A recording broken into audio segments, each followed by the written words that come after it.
Consejos para cuidar tu salud auditiva. Usa tapones para los oídos en lugares donde el ruido sea demasiado fuerte. 2. Baja el volumen de tus dispositivos. 3. Dale a tus oídos tiempo para recuperarse. 4. Toma la medicación indicada. 5. Mantén tus oídos secos. 6. Controla tus niveles de estrés. 7. Haz revisiones auditivas de forma regular. Gracias por continuar con nosotros aquí en tu programa Torre Médica. Estamos en este segundo bloque con nuestra invitada, la doctora Magdi Carla de Alba. Y bueno, vamos a continuar y retomar este tema tan interesante. Oficialmente, días anteriores, pues se habló de que ya la pandemia se ha dado por terminada, pero bueno, estamos viviendo épocas post-COVID, con secuelas post-COVID, y ya empezamos en el primer bloque a platicar un poquito con la doctora acerca de este tema, pero creo que hay mucha tela de dónde cortar, y a mí me gustaría preguntarte, doctora, las manifestaciones o molestias que yo puedo llegar a sentir si tuve COVID y que creo que pudo haber afectado mi oído, ¿cuáles serían? Hace un momento hablábamos de la pérdida de audición, pero no es la única manifestación que podemos llegar a tener secundaria a COVID. También se puede presentar el acúfeno. El acúfeno es más comúnmente conocido como tinnitus, pero realmente ante cualquiera de los dos términos nos referimos a zumbido en los oídos o algún ruido que se ha generado por algo dentro de nuestro oído que no es del exterior. Entonces, si nosotros empezamos a escuchar un ruido dentro de nuestros oídos que no se está generando afuera, eso se conoce como acúfeno en la literatura en castellano, por ejemplo, y en la literatura anglosajona el término es tinnitus, pero realmente cualquier ruido que escuchemos en los oídos es una manifestación de un problema otológico y también puede llegar a presentarse vértigo, mareo o incluso se ha documentado como parte de un proceso que el paciente tuvo de COVID, también se ha llegado a presentar parálisis facial. ¿Por qué? Porque el nervio facial, el nervio que mueve los músculos de la cara, atraviesa el oído en gran parte de su trayecto. Entonces, si hubo algún proceso inflamatorio dentro del oído y en una de esas partes viaja junto con el nervio auditivo, entonces también se puede llegar a inflamar si es que el virus llegó a ocasionar lesión en el nervio, por ejemplo. Entonces, todos estos problemas pueden llegar a ocasionarse debido a una enfermedad en el oído, que en este caso pudiera ser el COVID como una enfermedad viral, por ejemplo. Lo más importante es que a veces no llegamos a notar la pérdida auditiva, pero sí escuchamos el zumbido. Y llegan los pacientes a consulta y dicen, no, es que yo escucho bien, no tengo problemas para escuchar, pero traigo un ruido que no se me quita, o que va y viene seguido, pero cada vez es más frecuente o dura más tiempo. Entonces, ahí ese es un dato de alarma. Un zumbido no es de que estén hablando mal de ti ni nada de eso. O sea, realmente un zumbido se tiene que atender, sobre todo si dura más de 5 minutos. O sea, un zumbido, si va y viene, a todos nos pasa. Normalmente suele ser una respuesta muy común cuando nos exponemos a ruidos, pero también debemos de recordar que el trauma acústico o la exposición a ruidos intensos va a lesionar nuestro oído. Entonces, una de las manifestaciones comunes es el zumbido. Sin embargo, si nos da y se quita, bueno, puede pasar, pero si no dura más de 5 minutos, estamos bien. Cuando ya se empieza a volver más frecuente o definitivamente hay ocasiones en que el paciente tiene un problema agudo de la enfermedad, donde el zumbido se presenta desde el inicio y ya no se quita, entonces definitivamente es un problema que se puede deber a COVID y que tiene que buscar ayuda. Básicamente, así como con la hipoacusia, también puede haber problemas previos, no solo el COVID, que pueden favorecer o que pueden desencadenar que el paciente tenga un ruido en los oídos o un zumbido en los oídos, pero tenemos que saber en qué momento lo podemos atribuir a que fue por la infección por COVID. Hablando de vértigo, el problema de mareo o de desequilibrio, todos sabemos que el COVID ocasiona lesiones neurológicas de manera importante, puede afectar a varios nervios. Desde el punto de vista de la otorrinolaringología en general, dejando de lado un poquito lo de la otología, que es parte de otorrino, lo primero que supimos que el COVID lesionaba era el nervio olfatorio. Sí, nos quitaba el olfato y también el sentido del gusto como secundario a la cuestión de que no estábamos oliendo bien. debemos de recordar que para que las cosas nos sepan también debemos de olerlas, ¿sí? Y es parte de algo que se conoce como retrogusto. Sin embargo, nos dimos cuenta que era como de las primeras manifestaciones que a veces se llegaban a tener por COVID. A veces el paciente no se sentía mal, pero simplemente dejaba de oler. Y entonces, hazte una prueba porque seguro tienes COVID, ¿no? O sea, era muy común que pasara eso. Entonces, poco a poco nos dimos cuenta que así como se afectaba el nervio olfatorio, también se puede afectar los otros nervios, como el nervio vestibular, que es el nervio que nos ayuda para el equilibrio a nivel del oído, el nervio auditivo, del que ya hemos estado platicando, y el nervio facial, que estos 3 nervios están dentro del oído y pueden verse afectados de igual manera. Te quiero interrumpir por la razón muy sensible.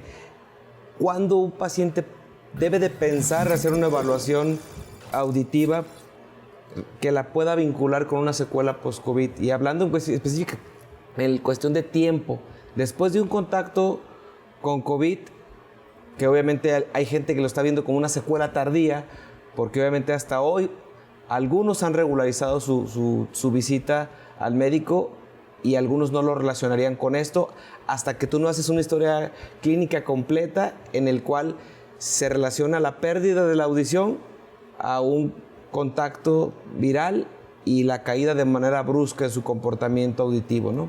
Claro. ¿Se recuerdan que platicábamos hace un momento que existen problemas agudos, pero existen problemas que van apareciendo posteriormente? Se ha documentado junto con COVID que muy al inicio de que empieza la enfermedad puede presentarse algo que se conoce como hipoacusia súbita. O sea, estoy bien ahorita y es como si me apagaran el oído, ya dejo de escuchar. En esos casos puede presentarse muy inmediato a que el paciente empiece con sus síntomas de COVID. La hipoacusia súbita es una pérdida repentina de la audición en donde normalmente el paciente puede establecer el momento exacto en que empezó su pérdida auditiva y el paciente llega a consulta y te dice, es que yo estaba bien, me dormí y desperté así, o estaba bien, empecé a escuchar un sonido muy fuerte y después me quedé con el oído tapado y ya no se me ha destapado desde entonces. Entonces puede ser muy cercano al momento en que estamos teniendo los síntomas más agudos de COVID. Pero si recordamos todo lo que platicábamos hace un momento de la secuencia de eventos tanto inflamatorios como a nivel de la coagulación que pueden generar trombos, se ha documentado que alrededor de las 4 a 5 semanas es cuando pueden todavía presentarse esos eventos que lesionan la circulación a nivel del oído interno y que puede manifestarse con pérdida auditiva, con acúfeno y con vértigo principalmente. La parálisis facial ya en este nivel ya no es tan común que aparezca después. La parálisis facial puede aparecer como parte del proceso inicial en donde las manifestaciones son agudas, pero todavía un mes después de que tuvo COVID puede deberse a COVID. No es como un tiempo exacto de decir a partir de aquí ya es COVID, fue por COVID o a partir de aquí ya no es por COVID, pero sin embargo las estimaciones son que alrededor de un mes aproximadamente. Doctora, ¿y la hipoacusia es curable? Buen punto. Recuerdan que platicábamos de las causas. Depende la causa. La hipoacusia como tal y el acúfeno y el vértigo no son las enfermedades, no son el diagnóstico, son las manifestaciones de una enfermedad. Aquí siempre platico con los pacientes cuando llegan buscando y les digo, bueno, platíqueme por qué vino a visitarme. Es que tengo zumbido en los oídos. ¿Y qué le dijo el doctor que tenía? Es que ya me vio un otorrino, bla, bla, que le dijo, es que me dijo que tengo zumbido en los oídos, me dijo que tengo tinnitus. Sí, pero ¿por qué? No me dijo, el problema es el tinnitus. Entonces, realmente aquí lo que tiene que quedar muy claro es que el tinnitus, tanto el tinnitus como la hipoacusia, como el vértigo, son manifestaciones de una enfermedad. Yo les digo, es como si usted me dice, vengo porque tengo dolor. Ah, muy bien, ¿dolor dónde? Porque puede tener dolor en la cabeza, en el abdomen, en los pies. Y la causa puede ser totalmente diferente, una migraña, una apendicitis, una fractura. Y el tratamiento es completamente diferente. Entonces, lo mismo ocurre con los síntomas audiológicos, en donde la hipoacusia, el acúfeno y el vértigo pueden deberse a lesiones de distintas partes del oído. volvemos a lo que platicábamos, donde simplemente puede haber congestión y moco y se afecta solo el oído medio. Entonces, en esos casos es perfectamente tratable con antigripales, con descongestivos, limpieza nasal, disminución del moco y el oído se destapa otra vez y ya volvemos a la normalidad. Pero cuando ya el problema afecta la cóclea o afecta el nervio o incluso la parte del cerebro que corresponde a donde se integra la audición, porque debemos de recordar que el oído no escucha palabras, el oído escucha frecuencias e intensidades, que son los tonos, ¿sí? O sea, los tonos agudos o los tonos más graves. El oído eso es lo que percibe y lo transmite hasta el cerebro, y el cerebro es quien decide qué significa ese sonido, es quien le da el nombre. Por ejemplo, si yo escucho la palabra manzana, mi oído no sabe que estoy escuchando manzana, escucha ciertas frecuencias y ciertos tonos, se va la información al cerebro y el cerebro es quien lo decodifica, por decirlo así.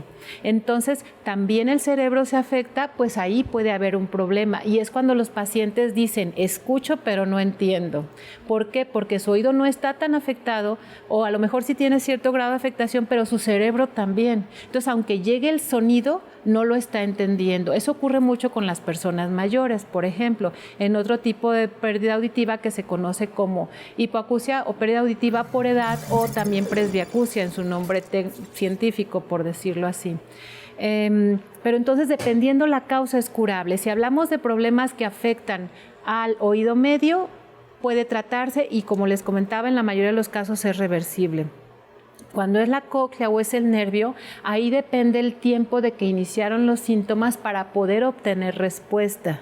Por ejemplo, en el caso de hipoacusia súbita, cuando el paciente tuvo como un apagón de su oído, o sea, que funcionaba bien y de repente dejó de funcionar, que no fue un problema progresivo, se ha documentado que existe un 30% de posibilidades de que el paciente recupere completamente su audición, otro 30% de que la recupere parcialmente y otro 30% de que no recupere su audición. También se ha documentado que mientras más pronto empiece con tratamiento es mejor, dentro de los primeros 15 días de que empezaron las manifestaciones. Allí ya intervienen otro tipo de medicamentos y de tratamientos, como por ejemplo antiinflamatorios para el nervio, específicamente para el nervio, medicamentos que mejoren la circulación a nivel del oído. Existe un esquema muy establecido y ya muy estandarizado a nivel internacional para tratar este tipo de problemas.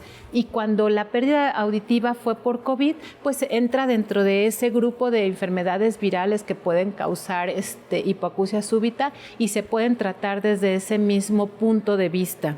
Sin embargo, ahí sí interviene el factor tiempo de cuando iniciaron los síntomas a cuando empezaron el tratamiento, porque muchas veces pasa que el paciente llega 3 meses después, es que hace 3 meses yo estaba bien, me acosté y terminé con el oído así. Entonces, pues realmente en esos casos difícilmente vas a obtener una mejoría.